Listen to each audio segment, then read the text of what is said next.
Hello, this is Dr. Jay Smith here in London. We're going to be talking about something that's, well, I'm going to have Beth Grove, who is my expert on gender issue. You did your master's degree in gender of Islam. This is your area of expertise, and we're going to be talking about something that is rather controversial, maybe certainly difficult for Muslims to hear. What is it we're going to talk about today? Yeah, we're going to be zeroing in on a Quranic verse, chapter 2 of the Quran. And there's a very rather troubling verse in there. And a lot of Muslims themselves have trouble with this particular verse. And it says in verse 230 of the second chapter of the Quran, where if a man were to divorce his wife, and he would have said talaq on 3 separate occasions to his wife, that means he divorces her, and then she is absolutely divorced. In order to come back to that husband, to be reunited to that first husband, she has to go and find another man, marry another man, consummate the marriage with that man. For those who don't know what consummate means. To sleep with that man. To have sex with the man. And then to be divorced by that man in order for her to then return to the first husband. Now, you've known about this for years. In fact, you covered this in your thesis, in your master's. But the reason we're bringing it up now is because something happened a few weeks ago on April the 5th. There was a documentary that was made here in Britain by BBC, and it was put also on the website. That's where I came across it, and I was gobsmacked to see that they would even talk about this issue here in Britain. And this is the documentary here. We're just going to hold up. This is actually a picture from the documentary, and this is actually goes and unpacks what they do in the documentary. And they mention that here in Britain there are quite a few women who get divorced, which is normal. And the way to get divorced is just by, if they call it triple talaq. Triple talaq means they say talaq, talaq, talaq. The man does 3 times. And when he says that, she's divorced, right? It can be over 3 periods, or it can be immediately. What was interesting in this documentary, they had a woman there who had got a text from her husband saying that he wanted to divorce her. They had an argument the day before. He had actually beat her up quite a few times, and so she was getting fed up with them. She already had 3 kids through them. She still loved him, and she was at her parents' house when she got a text from the husband saying talak, talak, talak. And she looked up, and her father was sitting right there, and her father says, "You're now divorced." Because once you say it the 3rd time, then that's final. And it's called the triple talaq. And she says, "Well, what do I do now?" Because she'd still like to get back with her husband. So the father says, "You've got to go down to the mosque, and you've got to go and tell the imam there at the mosque what has happened. And what they will do then is they will give you a halala marriage. Halala marriage is called. Halala, which is rather odd because halal. Allowed. It is allowed. Permissible. So this is halala marriage, a permissible marriage. You have to do a halala marriage, which means that you've got to marry another man. And on the documentary, they didn't say where this came from. They just said this is being done by quite a few Muslims. Then when to be married to the other man, you've got to actually, the imam will provide a man. Usually it's another man from the community.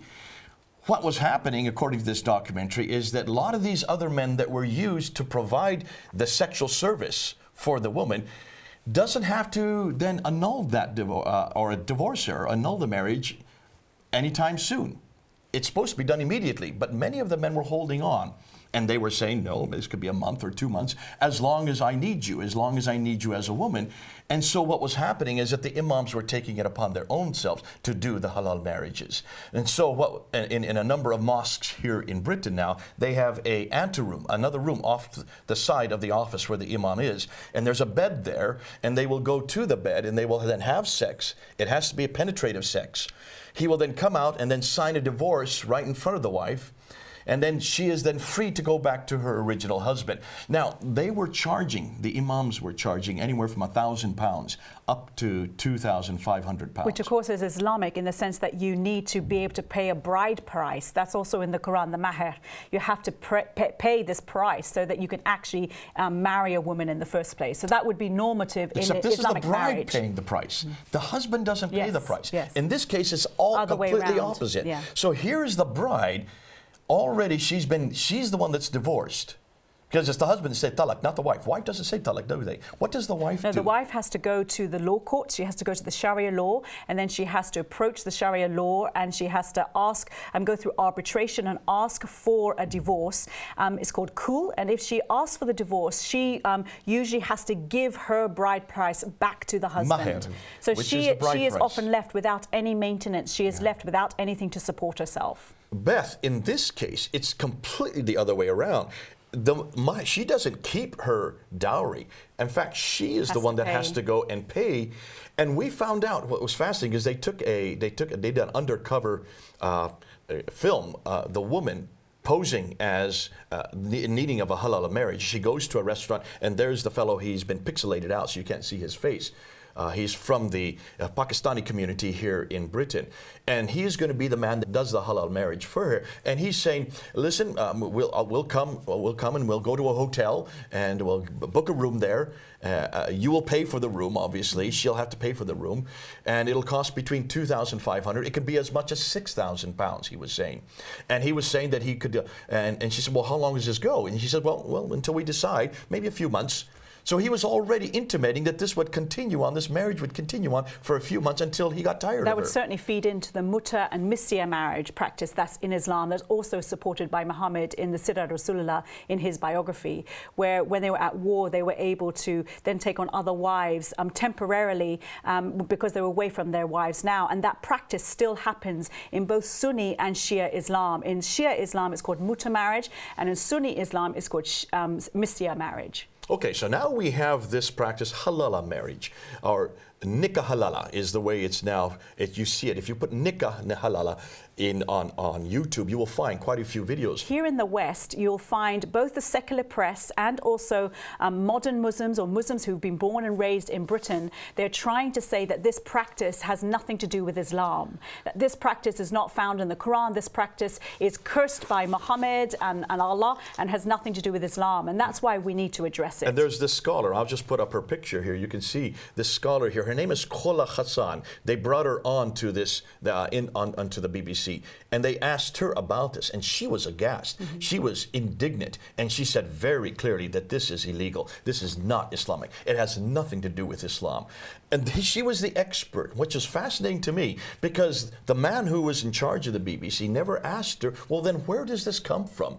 If it has nothing to do with Islam, if this is anathema, if it's so abhorrent to even her, then how is it that so many Muslims are practicing it? Why is it in Pakistan it's quite normal? And why is it here in Britain there are a number of mosques now where the imams are participating in these halala marriages so that the woman can go back to her previous husband, her first husband? We certainly know that later exegetes who translate the Quran in the last few hundred years find this practice abhorrent. They don't support this practice. Before you get to that, it's fascinating to me. There's nothing in this BBC documentary about the Quran. But that's what happens whenever Islam ever hits the news, be it something to do with a terrorist attack, be it to be an abuse against a woman or halala marriage and so on. Our media outlets don't understand the source or the roots of where these practices come from. And for those of you who are watching this, I would encourage you to go up to BBC and just put in "the women who sleep with a stranger to save their marriage." That's the title of the article that's on BBC. Go, you won't find it. In fact, when I first saw it on Wednesday night last week, it was there at 2 o'clock in the morning, actually Thursday morning. I quickly pulled it down, downloaded it, and sent it out to all of our team. The next morning, 5 hours later, about 7 o'clock in the morning, I went online to see if it was there. It had been on the front page on BBC. You know where they have the most popular stories? Yes. It was the most popular story, even above Trump. It out-Trumped Trump. And I was fascinated that this was right at the top of the list. When I went the next morning, Thursday morning around 7 o'clock, I looked and looked. I couldn't find it. It wasn't on the front page. It was no longer on the most popular stories. Popular stories do not go out of fashion that quick. Yeah. So I had to actually type it in.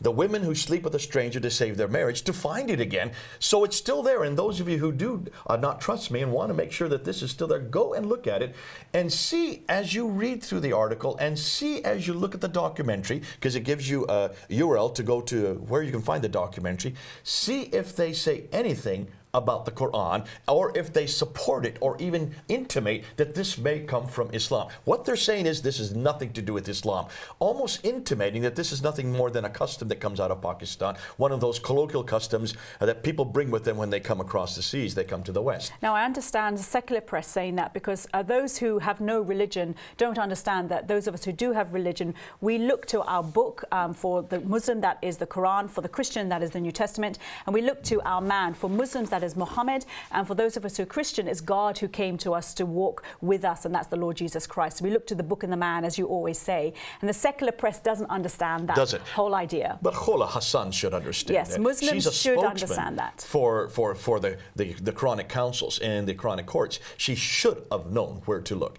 Why is it you know this, Beth? You have this as part of your thesis. And where is it you went to in the Quran to unpack this? Chapter 2, verse 230. In fact, it's quite interesting when you look at the Quran that the whole teaching on divorce comes before marriage. Chapter 4 is the chapter you go to on marriage. Chapter 2 is the chapter you go to on divorce. We're going to take and actually look at and open up the Quran. I want to read from the Quran to really see what it says. So I'm going to open up to Surah 2, Ayah 230. This is from Hilali and Khan, starting with 230 and then going on to 231. So if a husband divorces his wife, he cannot after that remarry her until after she has married another husband and he has divorced her. In that case, there is no blame on either of them if they reunite, provided they feel that they can keep the limits ordained by Allah. Such are the limits ordained by Allah, which He makes plain to those who know, and Allah is exalted in power. A divorce is only permissible twice. After that, the parties should either hold together on equitable terms or separate with kindness. It is not lawful for you to take back any of your gifts, except when both parties fear that they would be unable to keep the limits ordained by Allah. Now, it's fascinating. That's Surah 2, Ayah 230 and 231. So, irrevocably means the third time, the third talaq. Yes. That's the third time. So, halala comes into play after the third divorce. What I want you to do now is I want you to go back and see what the earliest exegetes, how do they unpack it? And let's start with Ibn Abbas. Ibn Abbas, and the dates for him are 687 AD. Go ahead and read what he says there. So he says very clearly, he says, Allah went on with his saying, divorce must be pronounced twice, saying, and he hath divorced her, and the third time, then she is not lawful to him thereafter. After the third divorce, until she hath wedded another husband, and their marriage must be consummated, then the other husband divorces her. It is no sin then if the first husband and the woman come back together again. So it's very clear here that in 687, now we don't really know if this really is an original, because 687 there's nothing that's that early. Nonetheless, from the very beginning, it is very clear that after you say the third talaq, you no longer are married, you have to leave your husband, and you must go to a second husband, and he must consummate it. He must have sex with her. Now let's move to the 8th century. Let's go to the Hanafi manual, and you've got Hanafi right there. Yes, so I just want to see that we're reading from the original sources, and this is the Hanafi manual in English, of course. And if you want to check, you can go to the Arabic to double check. Let me read what it says in the Hanafi manual. The date for this is 767, so we're late 8th century. And it's under the title of the legislation of remarriage, i.e. halala. So it talks that if the divorce is pronounced thrice for the free woman or twice for the slave woman, so the slave woman can be divorced indefinitely twice, for the free woman 3 times, then she is not lawful for the divorcing husband until she marries a husband other than him in a valid marriage, and he consummates the marriage with her, thereafter divorces her or dies, leaving her a widow. So in the 8th century, it's still very clear that in order to get back with your first husband, you have to marry another husband, consummated. He has to divorce you, and you come back again. And of course, it goes on to talk about adolescent boys can be seen as adults. So you can sleep with an adolescent boy in order to have a halal marriage. So the second husband could even be an adolescent boy. Yes, and also a sexual intercourse of a master with his slave woman does not render her lawful, because we know that masters are allowed in Islam to sleep with their slave women. So that means that's not a halala marriage if it's the master. But there is a condition put into place, and this is where later exegetes focus in on. They say when someone marries her with the condition of rendering halal, so if your intention is to make her halal, then it is disapproved. And if he divorces after having sexual intercourse with her, she becomes lawful for the first husband. Oh dear, okay. So the intention is what later exegetes focus on. But again, that's not what the Quran teaches. This is what... Let's move on, because now we're still in, we want to move up to the 9th century. We're going to go with Shafi, with the Shafi school of law. These are fiqh. This is not hadith. This is not tafsir. This is not takhriq. This is not sirah. This is fiqh. For those of you who don't know, these are the 4 schools, law schools. You have the Shafi, the Hanafi, Hanbali, and Maliki. So now we're going to go to the Shafi school. What do they say in 820? And here it gets, you want me to read it as a male? Probably better if I as a male read it. Yes, please do. And I'm just going to hold it up. It's Al-Shafi Risala. This is the English version. You can check it in the Arabic. Okay. When a free man has pronounced a threefold divorce, the divorced wife is unlawful for him to remarry until she has married another husband in a valid marriage, and the new husband has copulated with her, which at minimum means that the head of his erect penis fully enters her vagina. Now, that's hard for us to read. It's not something you normally talk about. They're getting very specific here. Yes. It has to be a full copulation. It can't just be a casual one. So it's very clear that there must be sexual intercourse. Absolutely. In this case, Shafi is very, very clear. When a husband divorces his wife with a threefold divorce during his deathbed illness, she does not inherit the material. So even, that's interesting, because Shafi goes on and says basically that if, for instance, you don't like your wife and you realize that you may have more than one wife, you can say talaq on your deathbed and she gets none of the inheritance. So you can even use talaq as a means of manipulation as to where your inheritance goes. Yeah. Horrendous when you stop and think what that means to the woman. Yeah. Let's move on. So we've done 820. Now let's move to 870. We're still in the 9th century, in the late 9th century, and we're coming to Al-Bukhari. Now this is the hadith. Al-Bukhari, you're going to do Sahih Al-Bukhari, and you're going to use volume 7. So Sahih Bukhari, volume 7. Again, check the Arabic and the English. This has both Arabic and English, so we can read both. I'm going to read it in the English, and we're looking at we're looking at the Book of Divorce, and it is hadith number 5265. And this is narrated by Aisha. Jay, that is very important, because Aisha is considered authoritative, especially when it comes to issues on women. She's the favorite wife of Muhammad. Yes, and when it comes to issues on women, she is important. Considered to be the authority on this. Okay, so that's why you were pointing this out. And remember, we said earlier that you always go back to the book and the man. So now we're going to go to an example of Muhammad. What did Muhammad think about all this? So we've looked at some of the Islamic law. Now we're going to go to Muhammad himself. And these are his sayings. Yes, this is a preserved story. by Bukhari and Muslim. Whether we like that or not, whether we agree with that or not, Muslims believe that these are sahih. That means they're perfect. You do not criticize, you do not critique. And certainly this is an authoritative hadith. So narrated by Aisha, a man divorced his wife and she married another man who proved to be impotent and divorced her. She could not get her satisfaction from him, and after a while he divorced her. Then she came to the Prophet and said, "O Allah's Messenger, my first husband divorced me, and then I married another man who entered upon me to consummate his marriage, but he proved to be impotent," i.e. he couldn't actually consummate the marriage, he couldn't sleep with her, "and did not approach me except once, during which he benefited nothing from me. Can I remarry my first husband in this case?" Allah's Messenger said, "It is unlawful to marry your first husband till the other husband consummates his marriage with you." Regardless of whether he's impotent or not, you still go ahead with the sexual act. You have to be able to have slept with that man, and this is according to Muhammad himself, in order for her to be divorced and then to go back to the first husband. So I hope people are watching. Have you noticed we've now gone to the 7th century, we've gone to the 8th century, we're now into the 9th century. We're going to move now into the 11th century, and we're going to pick it up with Al-Qushayri. Al-Qushayri 1071, and it's right here on the page here. I'll just read it. "A man finds it unbearable that his wife should marry another." So here suddenly there's a caution. If he divorces her, she shall not be lawful to him after that until she marries another husband. If he divorces her, then neither of them would be at fault to return to each other. And then he says, a man finds it unbearable that his wife should marry another. So God prevents him from choosing separation with the intention of keeping her from remarrying.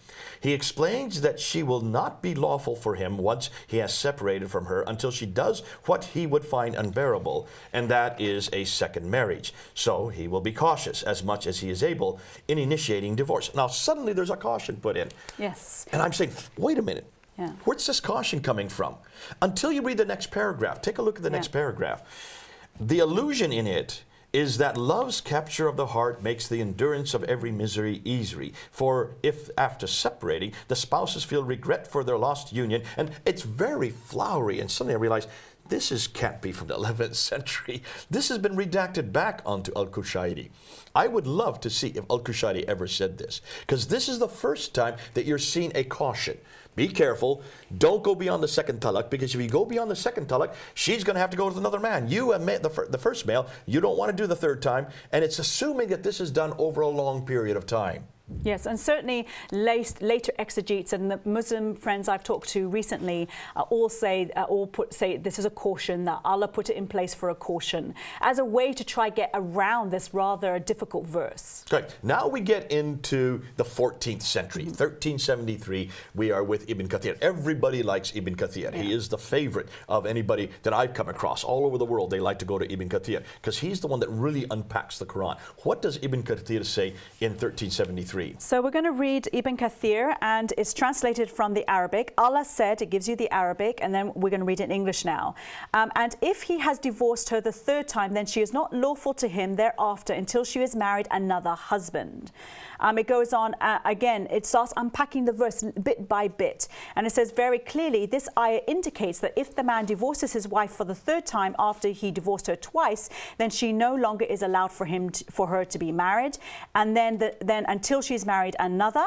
And Ibn Kathir goes on to talk about how she must consummate the marriage, because it talks about here, you have Allah's messenger said, when in relation to whether they consummate the marriage or not, Allah's messenger said, no, until he enjoys her usaila, so her sexual relations. And Al-Bukhari also reports this hadith, says Ibn Kathir. So they're accepting that Muhammad said you must have sexual relations with the second husband in order to go back to the first husband. What's fascinating is even here he refers back to Muslim and Bukhari and Sahih Bukhari. So Sahih Muslim and Sahih Bukhari. He's referring back to the 9th century. He's going back and is realigning what he believes with that which the hadith writers, compilators write in the 9th century. He certainly reports a similar story, potentially a different one, or similar story about a lady, the wife of Rifa'ah, who also was divorced, and there was a very interesting scenario with this wife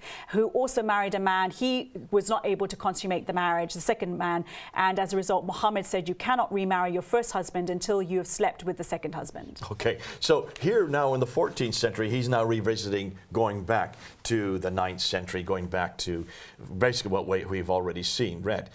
Al-Qushayri is interesting. The fact that in the 11th century he seems to be asking and looking for caution. Now we move on to the 15th century and we go with Al-Jalalain. Al-Jalalain, 1459. And he basically says exactly what Bukhari and Muslim say. He says this: if he, the husband, divorces her after the 2 utterances of divorce. Now he doesn't give a time limit here. It could be immediate. Have you noticed none of them have said a long time limit? The only one that intimates there might be a time limit between the first and second and third is Al-Qushayri. So he says, she shall not be lawful to him after that, after the 3rd utterance of divorce, until she marries another husband who has sexual intercourse with her, as reported by the 2 sheikhs, Bukhari, again referring back to Bukhari. They go back to Bukhari and Muslim again. If he, the second husband, divorces her, then neither of them would be at fault, that is the woman and her first husband, to return to each other in wedlock. Now, can you see there's a problem here? We now are right back to the 9th century, yet this is the 15th century, 1459, midway through the 15th century. Because, Jay, depending on who the exegete is, it all depends on who is really reading their original stories, who goes back to the Book of the Man. The ones who refer back to Muhammad and what Muhammad said, and also to their own book, the Qur'an, those are the ones that go back to the more traditional practice of halala. Oh, this is fascinating. Now, I want to take you back to this last Sunday. We were on the ladder a week ago Sunday. Speaking to crowds of Muslims. Crowds of Muslims. And you can all, those of you who don't want to go, just go up on Pfander Film and take a look at what happened on at Speaker's Corner down in Hyde Park. When we got up on the ladder and introduced this, immediately one of the Muslims standing right at the foot of the ladder says, no, no, no, no, this is illegal. Every Muslim knows this is illegal. And we responded, okay, in the 21st century, it is illegal. You're right. And I would suggest that the majority of Muslims who are listening to us right now would say this is illegal. Why do they say this is illegal? Well, because, I mean, they're disturbed by it, but also later exegetes like Maududi from Pakistan and Asia, they clearly try to discredit this. They say, no, that this particular saying of Muhammad or hadith, it talks about the curse of Allah. That's how they try to get out of it, that it's actually a curse. But if you read the earliest sources or the earliest literature of Islam, there's nothing in there about the actual practice of halala being a curse. The curse that they might be referring to... Before you go any further, let's just read what Sayyid Abdul Allah Maududi says. He was born in 1903 and then he died in 1979. So he's actually within our lifetime. Very popular in India, and then of course during the partition in 1947, he then moved to Pakistan out of India. He was from Deoband, not too far from where I grew up. And he moved and he started the Jamaat-e-Islami, the very, very big group and that has now all over the world. And he says this: authentic traditions warn against any prearranged scheme that a certain man should marry a certain divorced woman with the understanding that he would divorce her again to enable the former husband to remarry his divorced wife. This shall be an unlawful act, and such a marriage shall be no marriage at all, but adultery. And the woman shall not become the lawful wife of the first husband by such a prearranged scheme. Hadar Ali ibn Masud, Abu Huraira, and Uqba ibn Amir all relate the tradition to the effect that the Holy Prophet cursed all the persons who indulge in such devices. I want to be very clear. The early exegetes do not show Muhammad cursing those who did halala. The only thing they can maybe come up with is if it's is your intent, if it's the prearranged scheme in order for her to go back to the first husband. That's the only thing you can find out in some of the later exegetes. But the Quran itself does not support such a practice, and Muhammad himself, according to Sahih Bukhari, does not support such a practice. So really, when this lady Khola Hassan said this, and the man who wrote this, the man who did this article, Athar Ahmad out of BBC, he worked for BBC. Again, I think he's a Pakistani. Both Ahmad and also Hassan, the two of them, really do believe that this is adultery, really do believe that this is heinous, really do believe that this is not Islamic, really do believe that is not Islamic, because they would be going to Maududi. They would be going to the last century, the 20th century exegetes. And in the 20th century, especially because this is caused such a furore around the Western world, because of the contact with the West, and I would say because of their contact with Christianity, being in India, the contact with the British Raj and everything that has implied, the implications of that, you can see why Maududi has considered this to be anathema, that this is adultery, that this is a curse, that Muhammad never did it. That's the narrative they have to go with.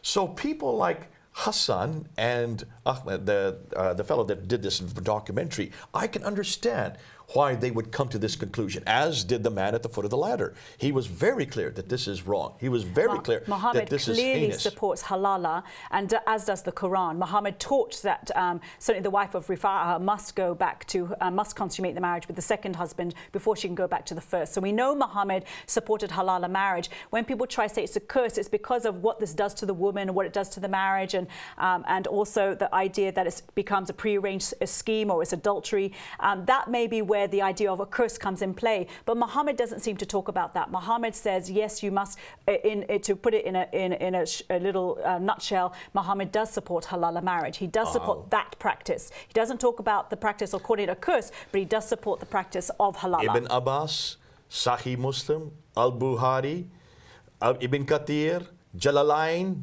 they all support. Schools of law. All of them, the Hanbali and the Shafi schools, they all support halala marriages. Yes. Only Kushairi that we could find, which looks more like a redaction because it's such flowery language, and then of course Maududi in the last century. So can you understand the difficulty? Remember what we said on the ladder. We turned toward this man and we said to this man, okay, if you really believe that that it is adultery, and you really believe that this is illegal and this is a curse, then what is it doing in the Quran? Yes. What's it doing in this book? What are you going to do with these verses? What are you going to do with this verse? Should we tear it out? Should we get rid of it? Are you going to therefore not pay attention to it? You can't. It's there. It's black and white in the Quran. And are you going to go against Allah himself? This is supposed to be the eternal book of Islam. Muslims say it's the eternal word of God. Yeah, yeah. Therefore, are they going against Allah's eternal word? And that's a very dangerous thing to do if you're a Muslim. And we would say that these types of verses show really the handprint of human beings, Beth, because this is not a moral God. I'm so glad that we have a real moral God. Yes. I'm so glad we don't have verses like that in the Bible.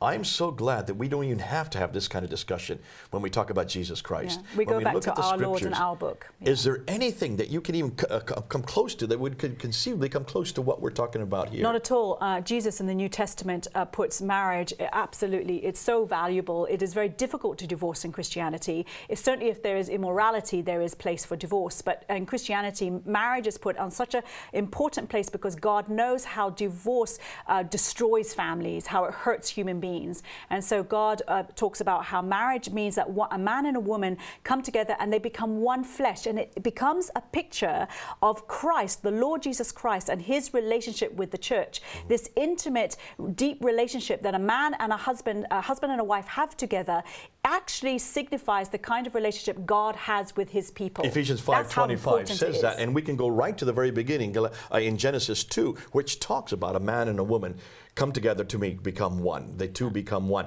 And this is right through Jesus' references. He references it over and over again, compares himself as a husband to his wife, and that a husband should be willing to die for his wife in Ephesians 5. We see in 1 Corinthians 7 the whole ethos of what a marriage is about, and that a husband's body is equal to a wife's body. But more than that, go Jay, together. when you look at halala marriage, it seems to imply that Islamic marriage, the main core theme of Islamic marriage is purely just sex. Now, that's important in marriage, absolutely, but is it the main point? No, it's one of the gifts of marriage, but it's not the main point. Okay, we need to stop it there, but this is so good. I hope you're listening to what Beth and I have brought up today. For Muslims, this is going to be difficult to hear. But remember, you don't have to stop with this book. In fact, don't use this book. It's got lots of problems. This is just one of them. I'm so glad that we can come back to the Bible in the person of Jesus Christ and know what real marriage is about. This is Jay here in London, over and out.